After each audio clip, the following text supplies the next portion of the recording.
Yo, what's good? NBA, YouTube. It's your man 100 Grand, Ross with The Rock Never Stops. Tonight, we get into these Houston Rockets. And for once, we just gotta be real. Bro, you're doing it wrong. The Rockets, you're doing it wrong. I'm gonna jump into this in this video. Smash that like button for me if you enjoyed the video. Subscribe, hit the bell for notification. Every like and subscribe helps with the algorithm. You can also chop it up more on The Rock Never Stops 2. That's the number 2 on Twitter. Let me be clear. When it comes to winning,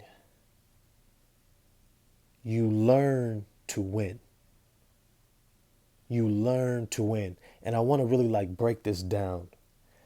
Learning to win is like when you begin to develop a set of habits and values and norms that lead up to ways in which you perform and play every game that increases your probability, your chance of winning each time.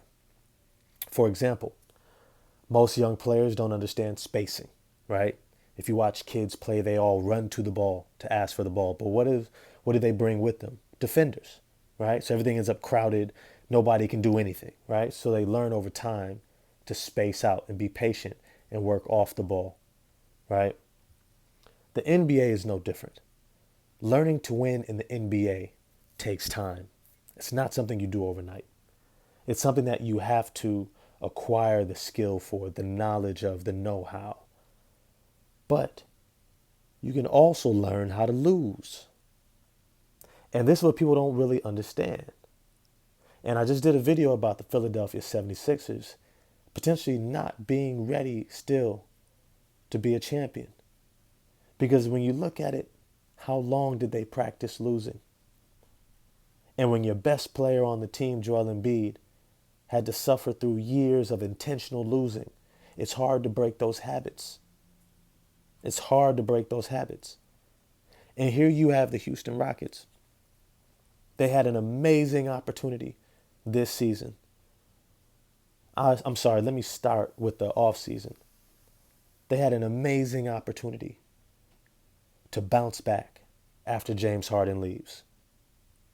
I want to start off by saying Steven Silas is a new head coach. He was going to have his learning curve.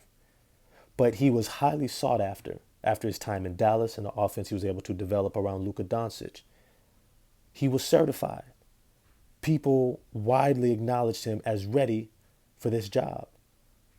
But he was not brought in as a developmental coach. He was not brought in like a Kenny Atkinson, right, to develop guys. He was brought in to put in his offensive system around the superstar James Harden. That's what he was brought in for. He was not set up to coach a bunch of young guys who don't know how to move off the ball and play defense and read the scouting reports and remember it in the game and not get caught up in the big lights.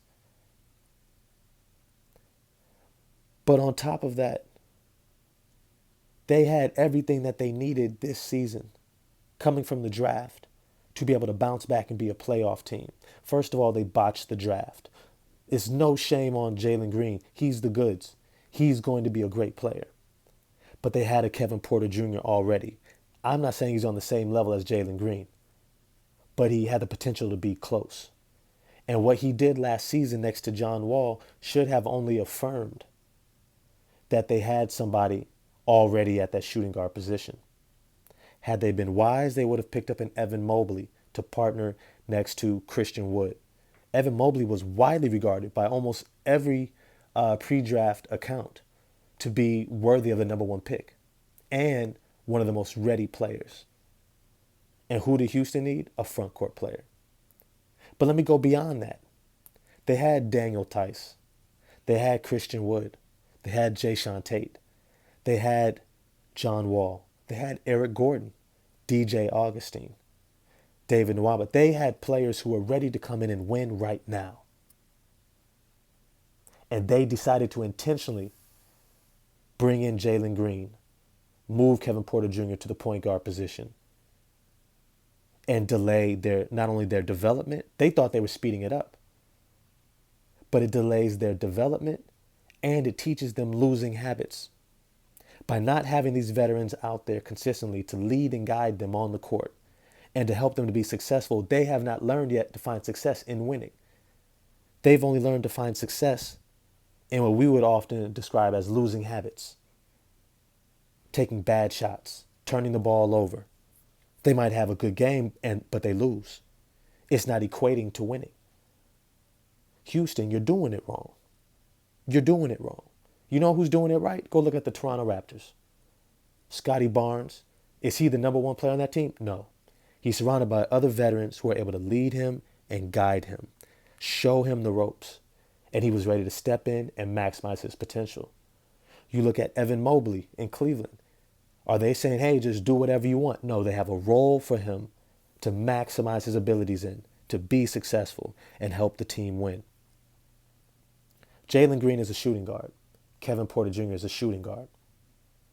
Both of them require a point guard to help set them up, to get quality shots, to build their confidence and help them to learn how to win. And that is the crux of this video. Houston, you're doing it wrong. You're teaching great players how to lose. And it's only going to hold you back. Because even once they develop, they're still going to have to learn how to win all over again. So I want to know what you all think. What do you think of the situation in Houston? Most of you are definitely disappointed like me. But I want to know if you think this is an organizational issue. Do you think it's a coaching issue? I don't. But let me know. Get at me on Twitter at RockNeverStops2. That's the number 2. And I'm going to holler at y'all next time. Peace.